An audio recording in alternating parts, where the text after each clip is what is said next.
오늘 말씀 함께 나눌 때에 사명의 자리를 지키라라는 제목으로 함께 말씀 상고하도록 하겠습니다. 같이 한번 제목을 읽어볼까요? 시작. 사명의 자리를 지키라. 오늘 말씀을 통해서 하나님께서 우리에게 주시는 그런 메시지인 줄 믿습니다. 한 부부가 결혼을 했어요. 그리고 결혼한 지 2주 만에 인도의 칼커타라는 곳으로 떠났습니다. 미국에서 그곳까지 114일이 걸렸던 그런 시절입니다. 하나님의 복음을 인도에 전하려고 선교사가 되어서 이제 그곳으로 떠난 것입니다.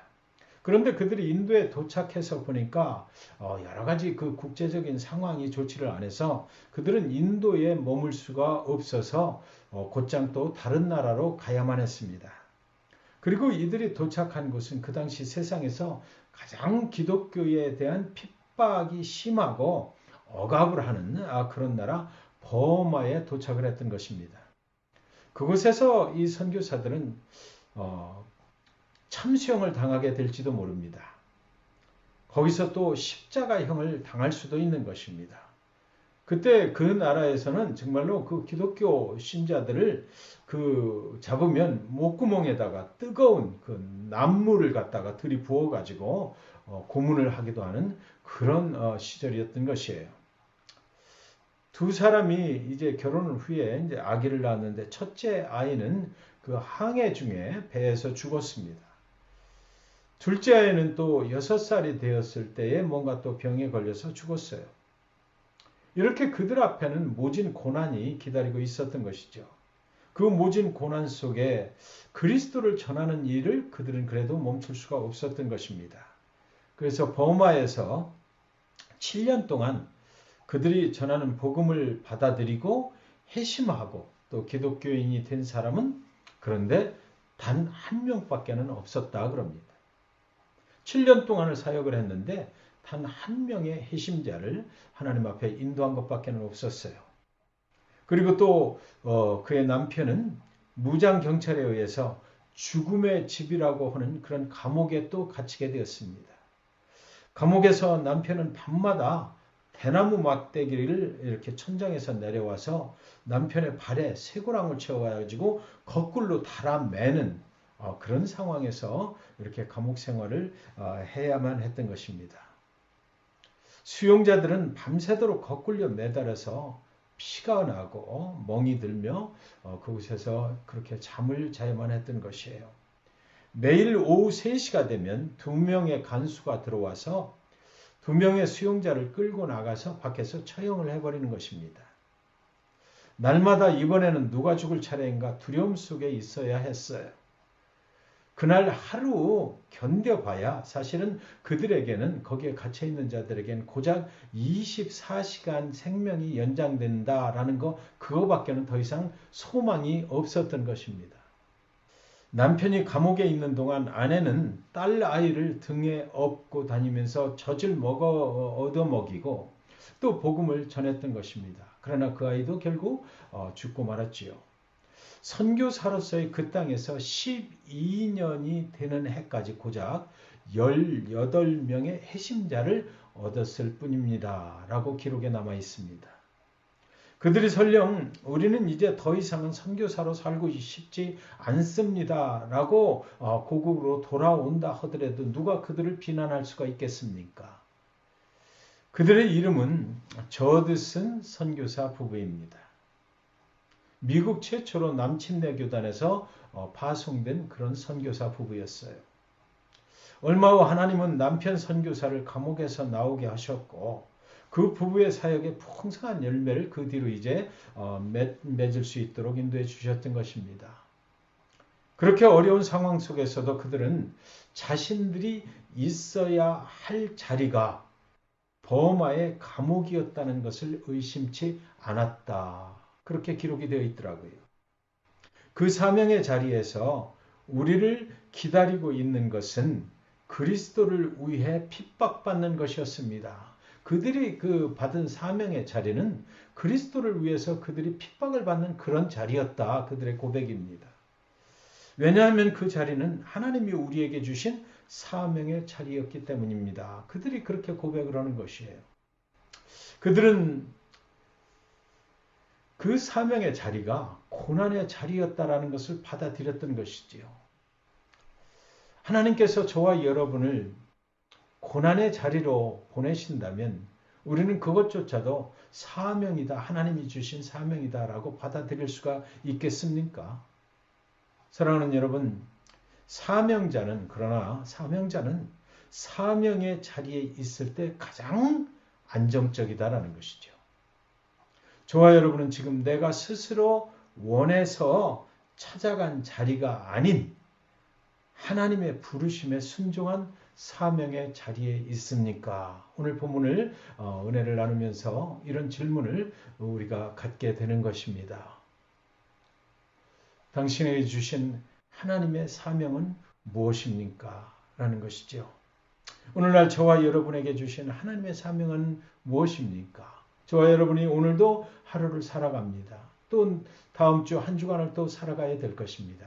그렇다면 우리가 살아가는 그 우리들의 삶의 자리는 하나님께서 주신 사명의 자리일 것이 분명한데, 그렇다면 그 사명을 감당하는 삶을 우리는 살고 있느냐라는 것이죠. 그리고 또 우리의 삶의 자리 속에서 그 사명을 수행하기 위해서 우리가 꼭 있어야 할 자리, 내가 세상 욕심을 따라서 살아가는 자리가 아니라 하나님이 주신 그 사명의 자리를 우리가 그 감사함으로 받아들이고 살아가고 있는가라는 것입니다. 여러분, 이스라엘 백성들은 하나님의 약속의 땅을 향해서 들어갑니다.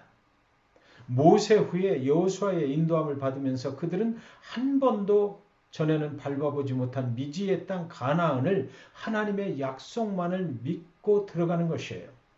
그곳에 있는 족속들이 얼마나 강한지 알지도 못한 채 다만 그들이 알고 있는 것은 크고 장성한 사람들이다. 뭐 그런 것만 아는 채 하나님께서 우리에게 약속하신 땅이라는 그 사실 하나만을 믿고 그것을 의심함이 없이 하나님이 약속하셨으니까 하나님이 주시겠지 믿으면서 우리가 앞으로 살아가야 할 곳은 바로 이곳이야라고 생각을 하면서 그 정복전쟁에 참여를 하고 그곳으로 들어갔던 것이지요. 그런데 하루는 요단 동편에 이르렀는데 갓 지파와 르우벤 지파와 므낫세 반 지파가 모세에게 나와서 요단 동편에는 물도 많고 풀도 많고 목축을 하기에는 아주 좋은 곳이니 자신들은 이제 이곳에서 살았으면 좋겠다. 그러니까 우리는 여기다 남겨두시고 요단 서편으로는 또 남은 지파들만 들어갔으면 좋겠습니다라고 하는 것입니다. 아직 요단 서편에는 발을 들여놓지도 못한 상황인데 좋은 땅을 보더니 자신들은 요단 서편에 가지 않겠다. 이곳에 살고 싶다라고 요청을 하는 것이었습니다. 그때에 민수기 32장 4절 5절에 보면 같이 읽을까요? 시작. 곧 여호와께서 이스라엘 회중 앞에서 쳐서 멸하신 땅은 목축할 만한 장소요 당신들의 종에게는 가축이 있나이다. 또 이르되 우리가 만일 당신에게 은혜를 입었으면 이 땅을 당신의 종들에게 그들의 소유로 주시고 우리에게 요단강을 건너지 않게 하소서. 이렇게 요청을 하는 것입니다. 그들이 그곳에 그냥 살았으면 좋겠다는 것입니다. 더 이상 요단을 건너서 서쪽으로 가서 정복전쟁을 치르고 싶지 않다는 말이잖아요. 그때 모세가 말하기를 뭐라고 그러냐면 민수기 32장 6절 같이 읽습니다. 모세가 갓 자손과 루벤 자손에게 이르되 너희 형제들은 싸우러 가거늘 너희는 여기 앉아 있고자 하느냐. 이렇게 좀 질책스러운 그런 말로 답변을 했어요. 그런데 모세는 그들에게 약속을 하나 이제 받아내기 시작합니다. 요단 동편의 땅을 차지하는 조건으로 그러면 요단 서편에 들어가서 함께 그 전쟁에 일단 너희들이 참여를 하고 전쟁이 다 끝나면 다시 요단 동편으로 돌아와서 살게 해주겠다. 이런 약속을 받아내는 것이에요. 그래서 민수기 32장 21절 22절 같이 읽겠습니다. 시작. 너희가 다 무장하고 여호와 앞에서 요단을 건너가서 여호와께서 그의 원수를 자기 앞에서 쫓아내시고 그 땅이 여호와 앞에 복종하게 하시기까지 싸우면 여호와 앞에서나 이스라엘 앞에서나 무죄하여 돌아오겠고 이 땅은 여호와 앞에서 너희의 소유가 되리라. 그렇게 하자 이거죠. 좋다. 그러면 너희에게 요단 동편의 땅을 허락해 줄 테니까 대신에 너희들이 이제 다 요단 서편에 들어가서 그 정복 전쟁에 참여하고 그리고 나서 그 전쟁이 다 끝난 다음에 그리고 다시 돌아와서 이 땅에서 살아라. 그렇게 했던 것입니다. 그래서 이 모세의 약속에 따라서 이들은 자신들의 가족들은 그냥 요단 동편에 남겨두고 이 남자들이 전쟁에 참여할 수 있는 남자들이 요단 서편으로 함께 들어가서 정복전쟁에 참여하게 되었던 것입니다. 그 정복전쟁이 7년이 걸렸잖아요. 그리고 이 7년 동안 요단 서편에서 이스라엘 다른 지파들의 정착을 위해서 그들이 일선에 서서 열심히 싸웠던 것이에요. 그리고 이제 모든 전쟁은 끝이 났습니다. 그리고 드디어 오늘 본문이 시작이 되는 것이지요. 22장 1절 시작. 그때에 여호수아가 르우벤 사람과 갓 사람과 므낫세 반 지파를 불러서 오늘 본문이 이제 이렇게 시작되는 겁니다. 요단 동편에 집들이 있죠. 가족들은 거기 있습니다. 그러나 그들을 남겨두고 요단 서편에 와서 다른 지파들과 함께 정복전쟁에 참여했던 사람들, 이런 사람들이 이제 르우벤 사람과 갓 사람과 므낫세 반, 이 사람들이잖아요. 이 사람들을 이제 지파를 불러서 이제 뭔가 얘기를 하는 것입니다. 정복전쟁이 이제 다 끝났어요. 여호수아는 그 약속을 7년 동안 기억을 하고 있었던 것이죠. 이 르우벤 사람과 갓 사람과 므낫세 반 지파 사람들도 이것을 다 기억을 하고 있었을 것입니다. 그리고 그때 이제 여호수아가 그들에게 이제 불러놓고 말을 하기를 뭐라고 그러냐면 2절 3절 시작. 그들에게 이르되 여호와의 종 모세가 너희에게 명령한 것을 너희가 다 지키며 또 내가 너희에게 명령한 모든 일에 너희가 내 말을 순종하여 오늘까지 날이 오래도록 너희가 너희 형제를 떠나지 아니하고 오직 너희의 하나님 여호와께서 명령하신 그 책임을 지키도다. 저는 오늘 이 본문 속에 귀한 메시지가 있다는 것을 깨닫게 됐습니다. 그것은 바로 뭐냐면 오늘까지 날이 오래도록 이라는 그런 귀절 때문입니다. 오늘까지 오래도록 그들이 요단의 서편에서 살게 한 근본 동기가 무엇일까요? 그것은 책임이었습니다. 하나님이 그들에게 책임을 주셨잖아요. 그 책임을 우리는 무엇이라고 부릅니까? 믿는 자들에게 주신 책임은 사명이라고 부르는 것이죠. 하나님께서 그들에게 주신 사명을 그들은 순종하면서 그 어려운 정복 전쟁에 다 참여를 하고 이제 그 일을 다 마치게 됐던 것입니다. 그들은 하나님이 믿는 자들에게 주신 그 사명의 자리를 지켰다라는 것이죠. 그 사명 때문에 요단의 서편에서 형제들을 위해서 같이 싸울 수 있었던 것이에요. 그 사명으로 지난 7년을 견딜 수 있었던 것입니다. 사랑하는 여러분, 사명은 하나님께로부터 오는 것이죠. 사명이 분명한 사람은 그래서 하나님이 원하시는 그 사명의 자리를 지킬 수가 있는 것입니다. 사명이 분명한 사람은 그 사명의 자리가 힘들고 어렵고 설령 고난이 있다 할지라도 그것을 사명으로 받아들이는 사람들은 하나님이 나에게 주신 사명 그것을 오히려 감사하면서 그 자리를 지켜나간다라는 것이에요. 저와 여러분이 하나님께로부터 받은 사명은 무엇인가요? 오늘 저와 여러분이 살아가는 그 자리가 과연 하나님이 주신 그 사명을 지키면서 살아가는 자리인가? 성경 본문은 저와 여러분에게 다시 한번 묻고 있다라는 생각이 듭니다. 제가 이번에 한국에 방문을 했잖아요. 한국에 방문을 했을 때 우리가 들렸던 곳이 충남 보령에 가면 성주산이라는 곳이 있어요. 거기서는 옛날 탄광들이 있던 곳입니다.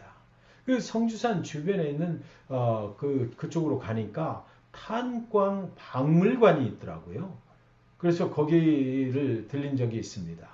지금은 석탄을 캐는 광산들이 거의 뭐 자취를 감추었는데 탄광 박물관에는 예전의 탄광의 모습들을 그대로 이렇게 보존하고 전시가 되어 있었습니다. 당시에 탄광의 광부들의 삶을 막장의 삶이라고 했어요. 세상에서 더 이상 갈 수 없는 최고로 험한 일을 하는 곳이 바로 탄광 그 광부들의 삶이었던 것입니다. 오늘 갱에 들어갔다가 갱이 무너져서 나오지 못할 수도 있는 것입니다. 그런 두려움을 안고 그들은 하루하루를 살아야만 했던 것이지요. 거기 전시물 중에 광부들의 금기사항이 적혀 있는 그런 이렇게 노트가 있었어요.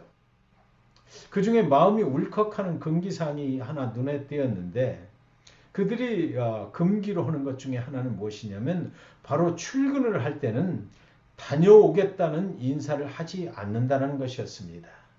오늘 하루 나가면 어떻게 될지도 모르는데 그러니까 다녀오겠다라는 말을 하지를 않고 나간다라는 것이지요.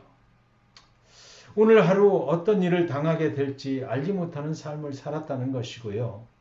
항상 오늘이 그들의 마지막이 될 수도 있다는 그 두려움을 안고 하루하루를 그들은 살아야 했던 것이다라는 것입니다. 여러분, 요단 동편 땅을 배분을 받았지만 하나님이 모세를 통해서 하신 약속을 믿고 요단 서편으로 들어가서 싸워야 했던 르우벤 사람과 갓 사람과 므낫세 반지파 사람들 역시요, 사실은 정복전쟁에 참여하고 갈 때 가족들을 남겨두고 그 정복전쟁에 들어가서 싸우러 갈 때는 다시 돌아온다는 그 약속을 하고 떠나지는 못했을 것입니다. 언제 그 전쟁이 다 끝날지 알 수 없이 하나님이 우리에게 주신 사명이니까 무조건 갔던 것이지 언제 돌아온다는 약속이 없었던 것이에요. 거기 들어가서 정복전쟁에 참여했다가 죽을 수도 있는 것이고 거기서 생을 마감할 수도 있었던 것이잖아요. 그러나 그들은 한 가지 믿었던 것이 뭡니까? 하나님이 주신 사명이니까 내가 그 사명의 자리로 옮겨간다. 하나님께 순종한다. 그것만 가지고 요단 서편으로 그들은 들어갔던 것이죠. 그래서 하나님이 하신 약속이기에 사명으로 요단 서편으로 들어가서 그들은 그 사명을 붙잡고 언제 끝이 날지는 모르지만 앞장서서 싸웠던 것입니다. 그것이 지난 7년 동안에 그들이 있어야 할 사명의 자리라는 그 확신만 있었던 것이에요. 그들이 떠날 때 사랑하는 아내에게, 사랑하는 자녀들에게 하나님이 우리에게 사명을 주셨다.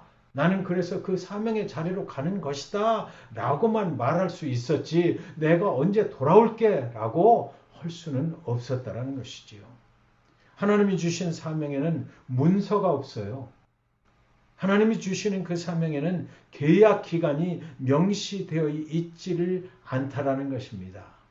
오직 그냥 오늘 현재 우리의 삶을 인도하시는 하나님이 주신 그 사명, 그것을 따라가는 것 뿐이었어요. 사명자의 삶이라고 하는 것은 바로 그런 것이지요.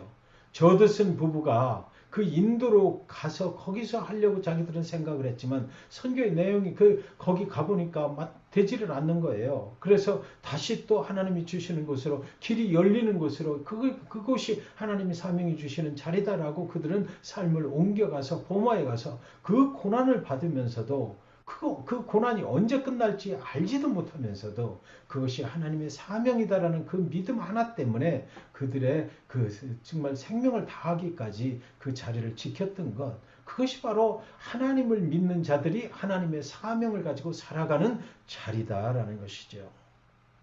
그 사명이 무엇입니까? 이스라엘의 다른 지파들을 위하여 싸워라라는 것이었어요. 나만 푸른 초장을 차지하려는 것이 아니고 그 이스라엘 다른 지파 형제들이 요단 서편에서 잘 정착할 수 있도록 도우는 일에 너희들이 앞장을 서라라는 것이었습니다. 이스라엘 다른 지파 그 형제들이 전쟁에서 승리해서 그들도 요단 서편에 젖과 꿀이 흐르는 땅을 차지할 수 있도록 무조건 도와야 된다라는 것이었어요. 그러므로 그들이 전쟁에서 승리를 거둘 때마다 그들은 하나님이 우리에게 주신 사명이 이루어지고 있다라는 그 기쁨만이 있었을 것입니다. 어렵고 힘들 때에는 하나님께 그 사명을 완수할 수 있게 해달라고 그들은 많이 기도했을 것만 같습니다. 여러분, 믿는 하나님의 백성들에게는 하나님께로부터 부여되는 사명이 있는 것입니다. 하나님을 사랑하고 이웃을 사랑하라는 사명도 부여되지요. 내 이웃을 내 자신같이 돌보라는 그 사명도 부여되는 것입니다. 저와 여러분이 이렇게 온라인으로 예배를 드리는 것, 저와 여러분을 부르셔서 오늘 이 자리에 있게 한 것, 이것도 사명의 자리인 것이에요. 저도 저와 여러분과 함께 이 일을 하기로 결정을 했던 것은 무엇입니까? 이것이 지금 나에게 주시는 하나님의 주신 사명의 자리다라고 제가 그것을 믿었기 때문에 이 길을 가게 되는 것이죠. 저와 여러분 모두가 다 하나님이 주신 사명이다라는 그 확신 때문에 오늘 이렇게 함께 하고 있는 것 아니겠느냐고요. 복음을 땅끝까지 전하라는 사명도 우리에게 부여되는 것이죠. 때로 그 사명으로 사는 길에는 그래서 뭐가 필요해요? 우리의 희생과 헌신이 요구되기도 한다는 것입니다. 하나님의 사명은 그냥 하나님이 주시는 능력 주셔서 하나님이 그냥 다 내가 할게 이것만 있는 것은 아니죠. 그 사명의 자리에는 언제나 우리에게 요구되는 것이 있어요. 희생, 헌신이 요구된다는 것입니다. 그렇다면 본문은 다시 한번 또 저와 여러분에게 묻습니다. 저와 여러분은 지금 하나님이 주신 사명의 자리에 있습니까? 예수님은 하나님께서 주신 사명을 이 땅에서 감당하실 때에 눈물이 핏방울이 되도록 기도하셔야만 했던 것입니다. 땀방울이 핏방울이 됐어요. 그러면 그 자리가 얼마나 힘들었으면 그렇게 하셨겠느냐고요. 여러분은 얼마나 기도하고 계십니까?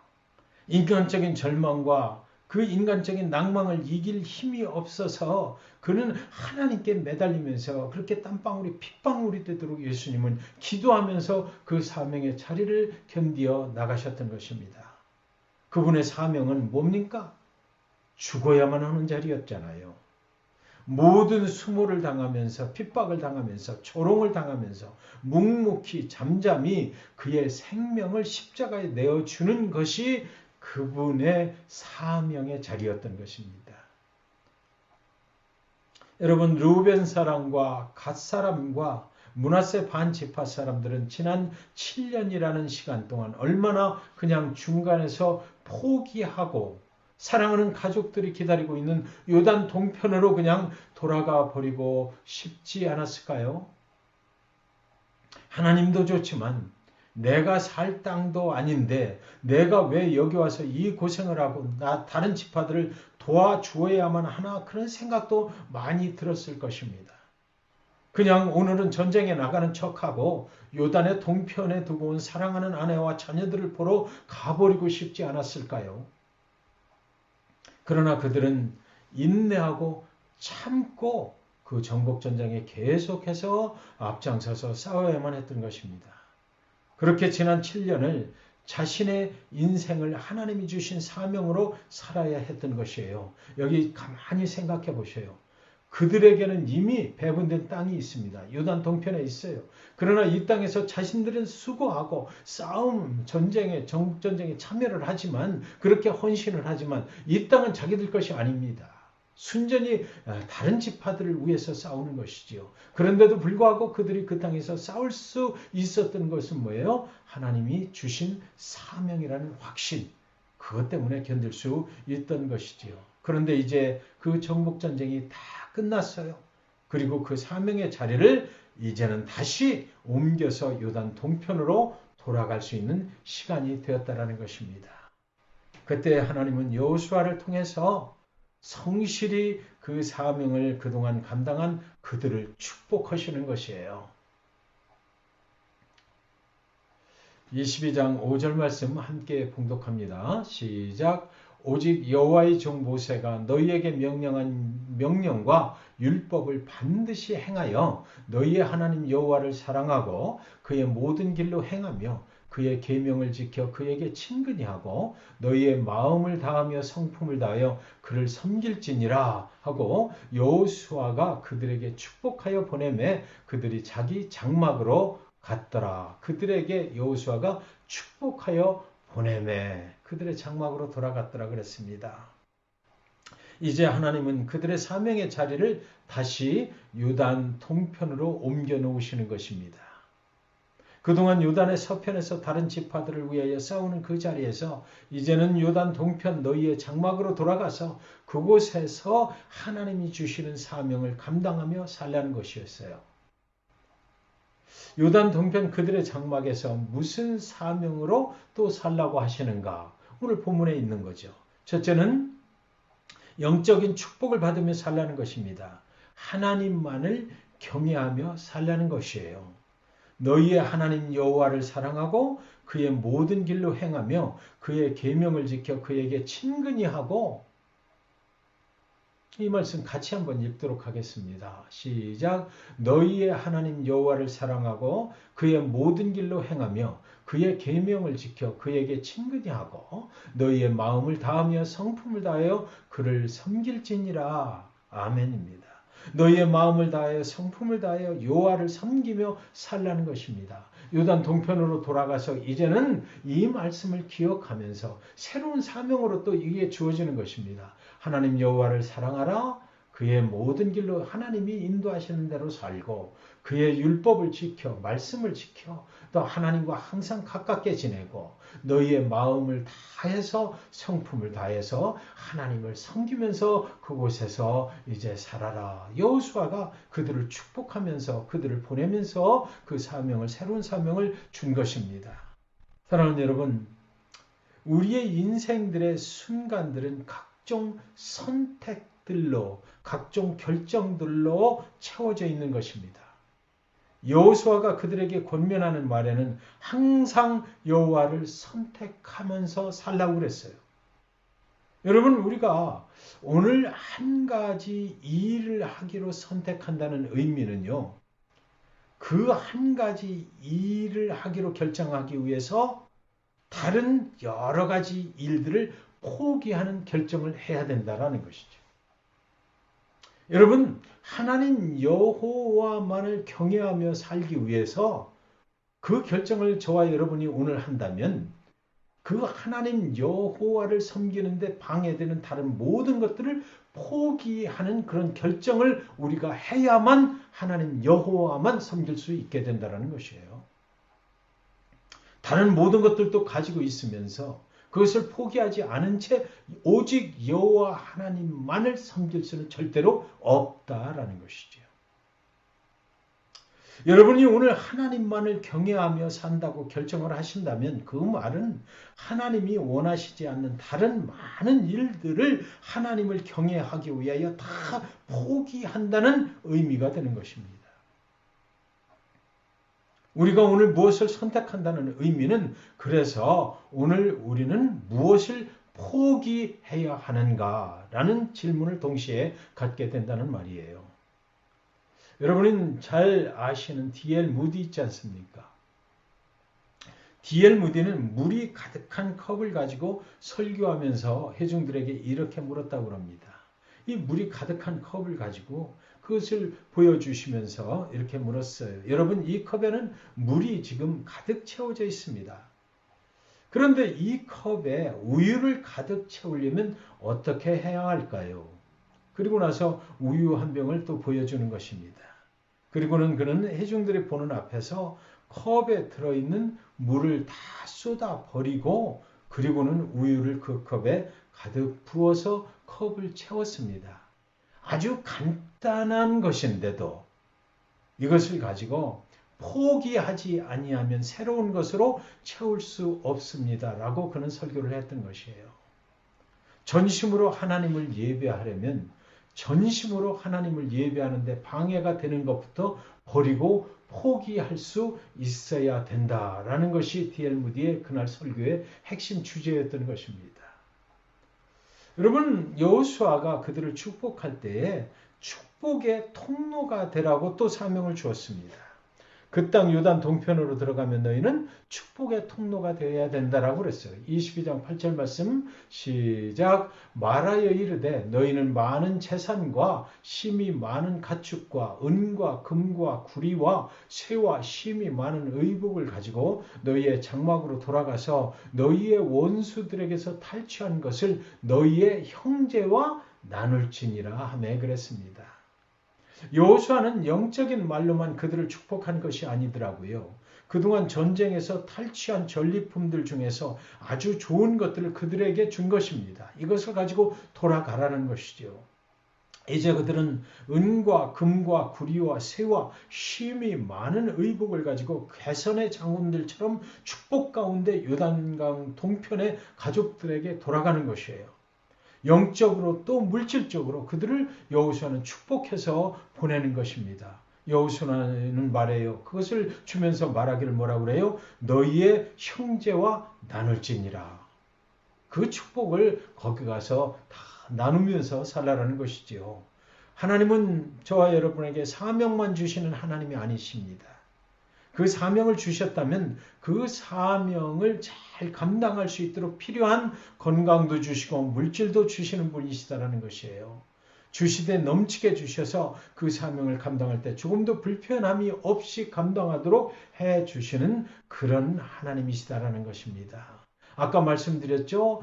하나님을 믿는 자들은 그 사명의 자리에 있을 때 가장 안전하다라는 것입니다. 하나님이 함께 하시기 때문에 감당할 수 있는 것이고 그 안에 있을 때 오히려 세상 사람들이 보기에는 많은 핍박이지만 오히려 그 사람들에게는 그 사명자들에게는 편안하고 안정적인 삶의 자리가 된다는 것입니다.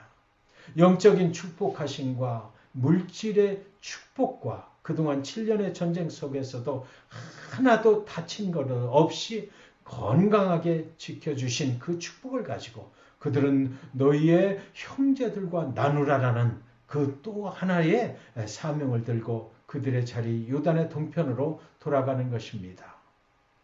그들의 사명의 자리가 이제 요단 서편에서 요단 동편으로 옮겨진 것이에요.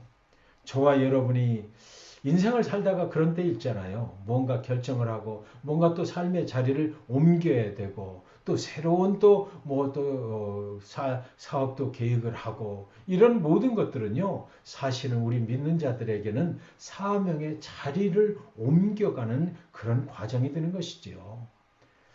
오늘 말씀 속에서 하나님은 저와 여러분에게 두 가지의 특별한 사명을 주신다고 저는 믿게 되었습니다. 첫째는 예배와의 전쟁에서 승리하라는 사명입니다. 우리는 지금 아주 열악한 예배 환경에서 하나님을 예배하고 있어요. 저는 이 예배에서 하나님께서 저와 여러분에게 주시는 말씀을 준비하고 예배를 인도하는 사명으로 오늘 이 자리를 지키고 있는 것입니다. 그래서 오늘 이 시간 이 예배에서 제 자신이 먼저 하나님의 은혜를 받지 못하면 저는 이 사명을 제대로 감당하지 못하게 된다는 것을 잘 알고 있습니다. 저는 그래서 하나님이 주신 이 책임을 성실하게 감당하려고 기도하고 또 준비하고 그렇게 또 해나가는 것이에요. 저의 최선을 다하는 것뿐이죠. 우리는 지역교회에서 예배할 때보다 더욱 이 온라인 예배에서 성공해야만 되는 것이에요. 신앙의 동지들을 실제 현장에서 만나지 못하잖아요. 그 만나지 못하지만 그러나 우리가 드리는 이 온라인 예배가 하나님이 우리에게 주신 사명의 자리가 분명하다면 우리는 이 온라인 예배에서 분명히 성공적인 예배를 드려야만 한다는 것이죠. 그래야 우리의 사명이 이루어진다는 것이에요. 여기서 실패하면 우리는 아무것도 아니에요. 불안하고 두려울 뿐이지요. 예배에서 실패해버리면 세상에서의 삶은 말할 것도 없이 실패할 수밖에 없다는 것입니다. 여러분, 이건 굉장히 중요합니다. 우리는 예배의 사명자들인 것이에요. 예배를 드림으로 인해서 하나님이 주신, 우리에게 주신 사명의 자리가 확보가 되는 것이고, 그리고 우리의 모든 삶들이 이 예배에서 성공함으로 하나님의 사명을 이루어 나가는 그 삶의 자리로 변화받을 수 있다는 것이지요. 하나님이 원하시는 삶을 산다는 것은 예배에서 어떻게든지 먼저 성공해야만 됩니다. 예배에서 은혜 받지 못하면 우리의 삶이 무너지게 돼 있어요. 너희의 하나님 여호와를 사랑하고 그의 모든 길로 행하며 그의 계명을 지켜 그에게 친근히 하고 너희의 마음을 다하며 성품을 다하여 그를 섬길지니라. 오늘 저와 여러분은 여호와 하나님을 사랑합니까? 저와 여러분은 그의 모든 길로 지금 행하고 있습니까? 우리는 지금 그의 계명을 지키고 있습니까? 우리는 지금 하나님과 너무나 가까이 친근히 하고 있는 것이 맞습니까? 우리는 지금 우리의 마음을 다하며 우리의 성품을 다하며 그 하나님을 섬기는 그런 예배를 드리고 있는 건 맞습니까? 이것이 오늘 본문이 저와 여러분에게 주시는 그런 질문이라고 생각이 듭니다. 사랑하는 여러분, 예배하는 삶을 소중히 여기시고 예배 때마다 예배에 성공하시기 바랍니다. 잘 준비된 예배를 드리십시오. 여러분, 예배를 위해서 내가 먼저 나의 마음을 준비하고 성품을 준비하고 그리고서 간절한 마음으로 예배에 임할 때에 이런 일들이 일어나게 되는 것이죠. 전에 한번 나눈 적이 있었던 것 같은데 어떤 그 목회자들이 모이는 그 모임이 있었어요. 그래서 거기에 어떤 목사님이 설교를 하시는데 그런 말씀을 하시더라고요.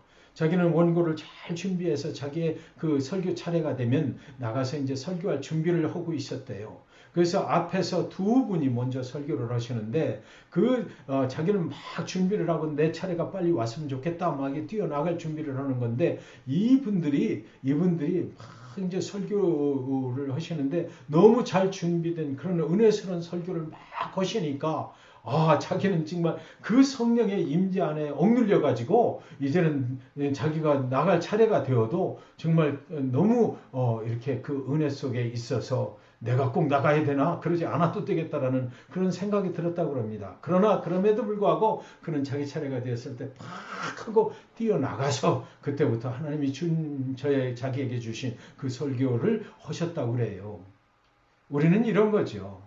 하나님의 예배를 준비할 때에 오늘 하나님께서 나에게 주실 그 은혜의 말씀은 무엇인가? 내 삶이 지금 이런 가운데 있는데 오늘 예배를 통해서 내가 삶에 또 어떤 변화를 받아야 될 것인가? 하나님의 말씀을 어떻게 듣고 어떻게 또 우리의 예배를 준비하고 나가야 될 것인가? 심히 긴장되는 가운데, 심히 두려움 가운데 그 하나님의 예배에 들어온 자들은 그걸 준비하고 예배를 드리는 자들은 하나님이 그 사명을 새로운 사명을 주시면서 하나님이 은혜스럽게 그 예배 성공자들로 세워주신다는 것입니다.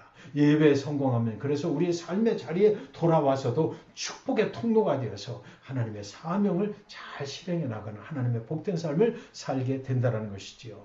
두 번째로요, 세상의 삶 속에서의 전쟁에서 승리하라는 사명인 것입니다. 어느 날 골프 선수 최경주 선수 그리고 또 축구 선수 이영표가 서로 이야기를 나누다가 최경주 선수가 골프는 심판이 없어서 좋다고 말했다고 그래요. 스스로 정직하면 되기 때문에 심판의 편파적인 판정으로 인한 시비가 없다는 것입니다. 그러자 이영표 선수가 말했어요. 심판이 늘 공정한 것이 아니어서 사실 억울할 때가 많습니다. 축구를 하다 보면 그런 억울한 심판의 판정을 당할 때가 있다고 해요. 그런데 이영표 선수가 한마디를 더 덧붙이는데 심판이 항상 공정한 것은 아니지만 시합을 하다 보면 부정한 심판도 있고 불공정한 심판도 있기 때문에 심판의 그 판정에 마음이 묶이면 금세 마음의 안정을 잃어버리게 되고 다음부터 경기에 몰입하지 못하게 되고 그러면 전체 시합을 망치게 되는 것입니다. 축구를 하다 보면 불공정한 심판의 판정이 있을지라도 내 경기를 계획대로 끌고 나가야 승리할 수 있다는 것을 배우게 됩니다. 이렇게 말했다고 그래요. 세상 속에서 여러분, 우리의 삶은요, 믿음을 지키기 위한 전쟁인 것입니다. 세상에는 불공정한 심판이 너무 많이 있잖아요. 이 죄악이 관영한 말세를 살아갈 때 우리가 어떻게 믿음으로 승리할 수가 있겠느냐고요. 세상 속에서의 삶은 하나님이 주시는 사명의식이 투철해야만 이길 수 있다는 것입니다. 불공정한 심판들에게 마음을 빼앗기면 지고 말 것이에요. 우리가 우리 눈에 보이는 그 현상만 보고는 우리는 이 사명자의 삶을 제대로 복되게 살아갈 수가 없다는 것이지요. 하나님만을 섬기고 하나님만을 경외하는 복된 삶을 살기 위해서는 오직 여호와께만 우리의 중심을 맞춰야 가능하다는 것입니다. 그래서 오직 예수의 푯대를 향하여 나아갈 때 믿음을 지킬 수 있고 믿음으로 승리할 수 있다라고 사도 바울이 말했어요. 빌립보서 3장 13절 14절 말씀 같이 봉독합니다. 시작. 형제들아, 나는 아직 내가 잡은 줄로 여기지 아니하고 오직 한 일, 즉 뒤에 있는 것은 잊어버리고 앞에 있는 것을 잡으려고 푯대를 향하여 그리스도 예수 안에서 하나님이 위에서 부르신 부름의 상을 위하여 달려가노라. 하나님이 주신 그 사명만 붙잡고 하나님이 가라는 곳으로 달려간다라는 말씀인 것이죠. 여러분, 오늘 예배를 끝내고 이제 세상으로 나아가면 여러분의 직장, 여러분의 사업장에서 여러분의 신앙을 지키는 그 전쟁이 시작이 될 것입니다. 그곳에서 예배자로서의 사명으로 승부를 걸어야만 되는 것이에요. 진정한 승리는 교회처럼 매일 예배가 자연스럽게 이루어지는 곳에서의 승리가 아니고요.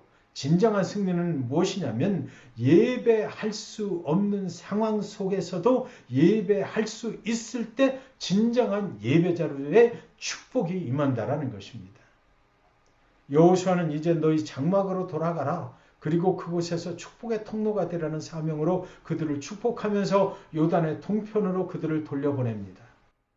오늘 본문은 예배가 끝날 때 드리는 축복의 기도와 같아요. 그죠? 이제 세상으로 나아가서 너희들의 삶의 터전에서 축복의 통로가 되고 오직 여호와를 경외하면서 살아라 라는 그 축복의 기도와 같은 것입니다. 하나님을 예배하고 세상으로 나아가는 성도님들을 예배해서 또 축복하는 축도가 있잖아요. 목사로서 성도님들의 세상에 나가서 한 주간을 하나님의 말씀을 붙잡고 살기를 원하고 하나님의 능력으로 은혜와 사랑과 축복을 이웃들에게 나누는 그 축복의 통로가 되게 해달라고 간절한 마음으로 기도하며 사랑하는 우리 성도님들을 세상으로 내어보내는 설교자의 마음과 오늘 여호수아의 그 마음이 똑같다라고 저는 생각이 들었던 것입니다. 사랑하는 성도 여러분, 예배의 그 성공자가 되시기 바랍니다. 사랑하는 성도 여러분, 세상의 삶의 현장에서 하나님의 축복을 경험하시길 바라요. 하나님께서 당신이 살아가시는 자리에 축복의 통로가 되라는 사명을 주셨다는 그 사실을 꼭 기억하시고 이웃들에게 또 한 주간 살아가면서 하나님의 축복을 전하실 수 있는 그 사명자로 승리하실 수 있기를 주님의 이름으로 간절히 축원드리는 것입니다. 이런 축복의 통로가 되기 위해서는 나에게 먼저 하나님이 주신 사명의 그 확신이 있어야 되겠죠. 그래서 다른 사람들이 우리를 볼 때에 저 사람은 저렇게 힘들고 어려움 중에서도 정말 하나님 앞에 복된 삶을 살고 있구나. 어쩌면 저럴 수가 있나? 그런 생각이 들을 때에 우리가 하나님을 전해도 그들이 참으로 나도 저들이 믿는 하나님을 받아들여야 되겠다. 이렇게 되지 않겠습니까? 그런 복된 삶을 한 주간 사실 수 있기를 주님의 이름으로 간절히 축원드리는 것입니다. 오늘 말씀 기억하시면서 이제 기도하실 때에 우리가 드리는 온라인 줌 예배를 축복해 주시옵소서. 오늘 이렇게 기도했으면 좋겠어요. 그리고 또 성실하게 예배를 준비하고 참여하고 예배의 승리자가 되게 하여 주시옵소서. 이렇게 또 기도하시고 세상 속에서 하나님이 주신 사명으로 축복의 통로가 되게 하여 주시옵소서. 이런 기도를 했으면 좋겠습니다. 이제는 우리 주 예수 그리스도의 은혜와 하나님의 사랑하심과 성령님의 감화 감동 교통하심이 오늘도 하나님이 주신 사명의 자리에서 하나님께 예배하고 하나님이 주시는 축복을 전하려고 세상으로 나아가는 여기 고개 숙인 모든 사명자들의 머리 위에와 이들이 섬기고 살아가는 가정과 자녀들과 교회와 모든 삶의 터전들 위에 사명자에게 주시는 축복이 이제로부터 영원까지 함께 계시옵기를 예수 그리스도의 이름으로 간절히 축복하며 기도하옵나이다. 아멘.